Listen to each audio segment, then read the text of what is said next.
तो पुण्यात्माओं, उन पुण्यात्माओं में से जिनको परमात्मा आकर मिलते हैं, एक आदरणीय धर्मदास जी हैं, और जिनके बारे में आपको बताया कि वो अपने उस काल के दूत रूपदास नामक गुरु जी से प्राप्त दीक्षा के आधार से मोक्ष प्राप्ति के लिए मथुरा में पहुंच गए थे। कल आपको बता दिया था कि धर्मदास ने उस तालाब में स्नान किया और मूर्ति पूजा की, भगवान के वस्त्र चेंज करे, फिर धूप दीप देकर गीता जी का पाठ किया। तो परमात्मा ने काफी कुछ ज्ञान समझाने की चेष्टा की थी, लेकिन धर्मदास मान्या नहीं था। सारे ज्ञान को देखकर, गीता जी में प्रमाणों को देखकर भी परमात्मा से विमुख हो गया, नाराज हो गया था और कहा था कि मैं कोई जीव हिंसा नहीं करता। क्योंकि परमेश्वर कबीर जी एक जिंदा महात्मा के रूप में वहां उपस्थित थे। जिंदा महात्मा मुसलमान फकीर।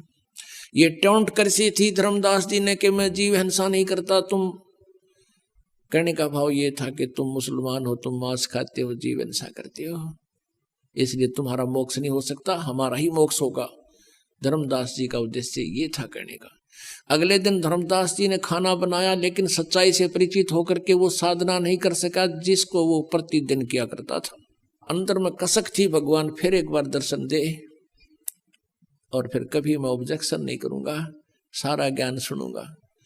अगले दिन उसने खाना बनाना चाहा सुबह वक्त से। उस खाना बनाने में प्रयोग की गई लकड़ियों में बहुत सी चींटियां जल गई थी। शेष बची लकड़ी के टुकड़े में भी लाखों की संख्या में चींटियां वहां चटक पटक होकर जल रही थी। धर्मदास जी एकदम स्तब्ध रह गए। दयालु आत्मा होते हैं भक्त, और एकदम सिहर उठे कि इसे आज के अन्न में करोड़ों चींटियां जल गई। इतनी लंबी लकड़ी थी आता है, और इसके अंदर तो पता नहीं कितनी चींटियां जल गई, साथ मंडे भी जल गए। इस भोजन को मैं नहीं खाऊंगा, आज प्रायश्चित करूंगा। और इसका उसने अपने आप एक विकल्प ढूंढा, इसका एक प्रायश्चित का तरीका ढूंढा कि इस भोजन को किसी संत ने खिला दूंगा, मैं आज उपवास रख लूंगा, मेरे ये पाप कट जाएंगे, आज जो पाप नहीं लगेंगे चींटी मरने के। ऐसा ही इसी उद्देश्य से सारे भोजन को लेकर के संत की खोज में निकले। अब परमात्मा कहते हैं आप आरती आप पे साजे, आप पे किंगर, आप पे बाजे। अपने आप परमात्मा ने एक हिंदू साधु का रूप बनाया और एक वृक्ष के नीचे विराजमान हुए।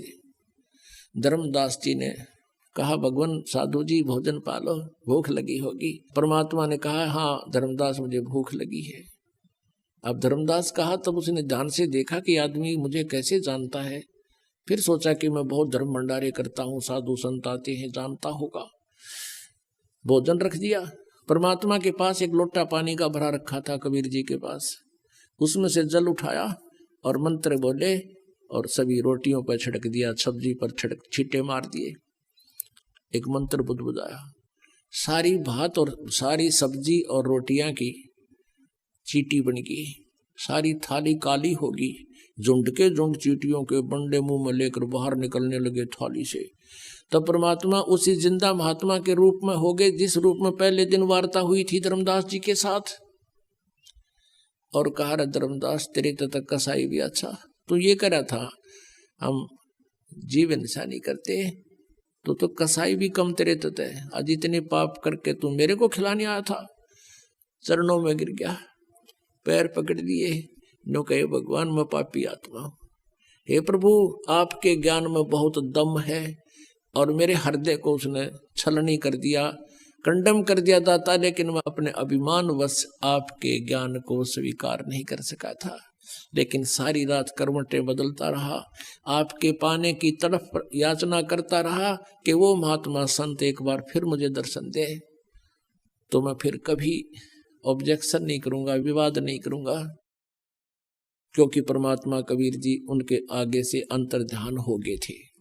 तब परमेश्वर ने कहा कि ठीक है धर्मदास, अब सुन ले वो राम कहानी मैं तुझे सुनाना चाहता हूं। आप क्या कहते हो, क्या क्या साधना करते हो, अब क्या क्या वार्ता होती है उस आत्मा और परमात्मा की। ज्ञान सुना दे विधि बता दे, हो मेरा कल्याण भक्त मैं अर्ज करूं। ज्ञान सुना दे विधि बता दे, हो मेरा कल्याण भक्त मैं अर्ज करूं। परमात्मा कबीर देव जी प्रथम बार जब मिले कहते हैं, उसको तो महात्मा कहते हैं और स्वयं को अपने आप को एक दास कहते हैं कि मुझे ऐसी विधि बता दे जिससे मेरा कल्याण हो धर्मदास। ज्ञान सुना दे विधि बता दे, हो मेरा कल्याण भक्त मैं अर्ज करूं। धर्मदास जब न्यो बोला, 68 तीर्थ नाऊंगा। धर्मदास जब न्यो बोला, 68 तीर्थ नाऊंगा। गीता जी का पाठ करता हूँ, इस विध मुक्ति पाऊंगा। गीता जी का पाठ करता हूँ, इस विध मुक्ति पाऊंगा।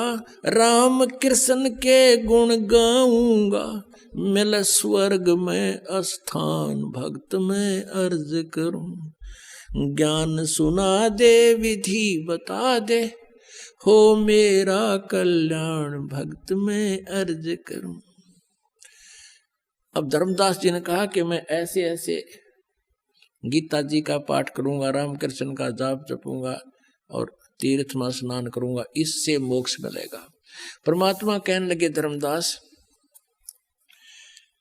जिस तालाब में, जिस जोहड़ में तूने स्नान किया और जल का लोटा भर के उसने साथ रखा हुआ था, उस जोहड़ से, तालाब से, मथुरा के सरोवर से, उसमें जीव जंतु घूम रहे थे उस जल में, लोटे के जल में। परमात्मा ने कहा कि इस तालाब में ये जीव जंतु रहते हैं और देख इस तालाब में मछली है, कछुए हैं, मेंढक हैं, ये तो सदा इसी में रहते हैं। तो तेरे से पहले तो इनका मोक्ष हो जाना चाहिए था, अगर तू इस तीर्थ में नहान मात्र से, स्नान मात्र से मोक्ष मानता है। तीर्थ जल में कछ और बच्छा, ये जीव बहुत से रहते हैं। तीर्थ जल में कछ और मच्छा, ये जीव बहुत से रहते हैं। इनकी मुक्ति ना होती जो कष्ट बहुत सा सहते हैं। इनकी मुक्ति ना होती ये कष्ट बहुत सा सहते हैं।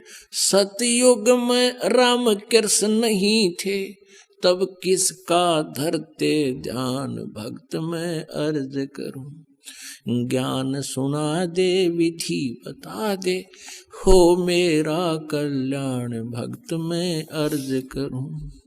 ज्ञान सुना दे विधि बता दे, हो मेरा कल्याण भक्त में अर्ज करूं।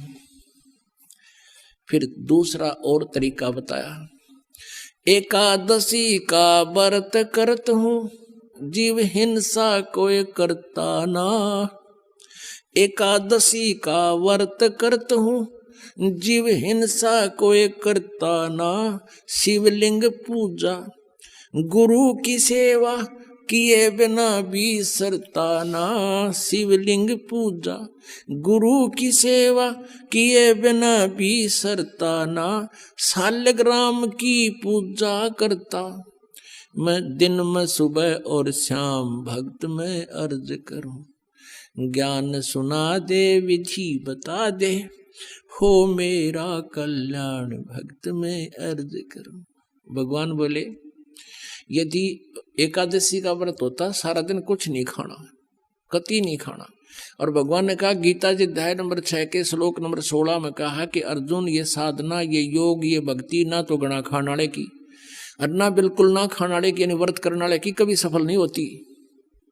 और पढ़ गीता कर उसके उल्टे काम सारे, तो काहे का भक्त है। और फिर बताया कि यदि व्रत करने से, भूखा मरने से परमात्मा प्राप्ति होती है, तो जिसमें अकाल गिरे हैं, लाखों लोग हाहाकार मर के 20-20 दिन भूखे, 30-30 दिन भूखे रहकर मर गए हैं, केवल घास भी खाने को नहीं मिला, तो क्या उनका मोक्ष हो गया?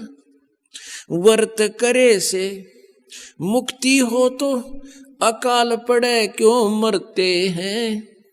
व्रत करे से मुक्ति हो तो अकाल पड़े क्यों मरते हैं।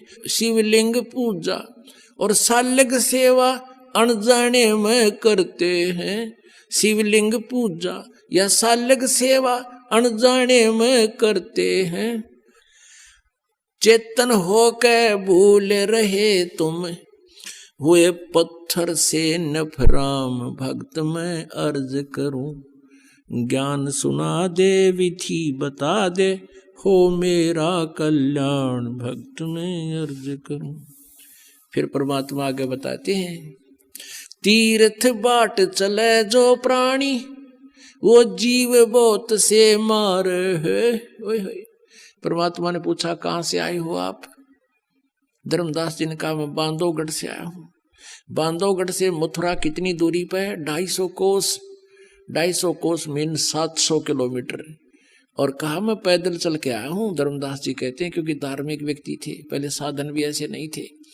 कहने लगा मैं पैदल चल के आया हूं वहां से यहां तक।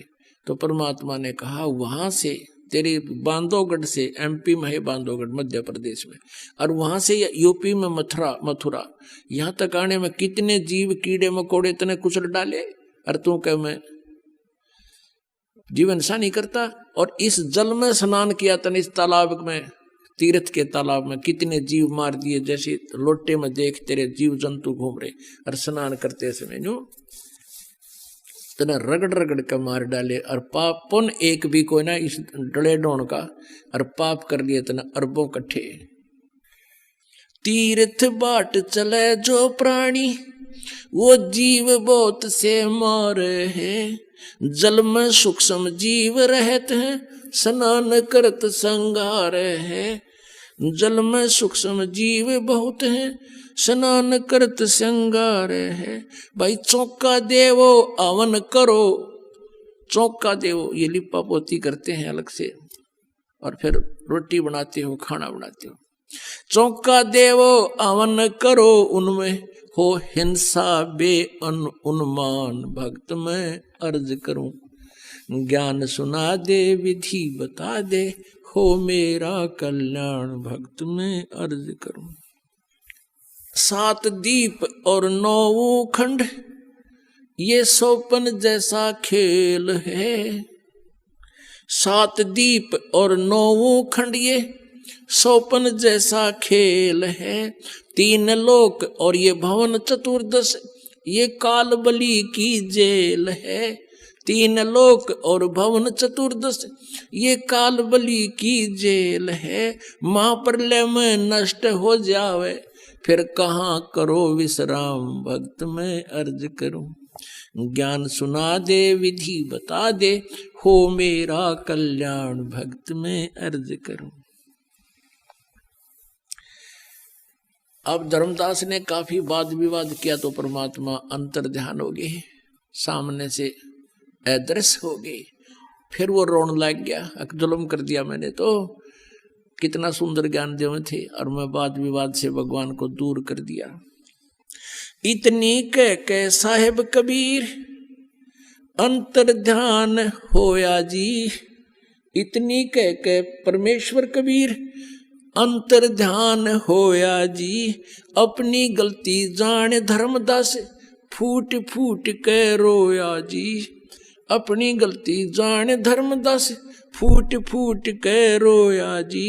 भूल में जीवन खोया जी अब हो गया सच्चा ज्ञान। भक्त मैं अर्ज करूं ज्ञान सुना दे विधि बता दे हो मेरा कल्याण। भक्त मैं अर्ज करूं।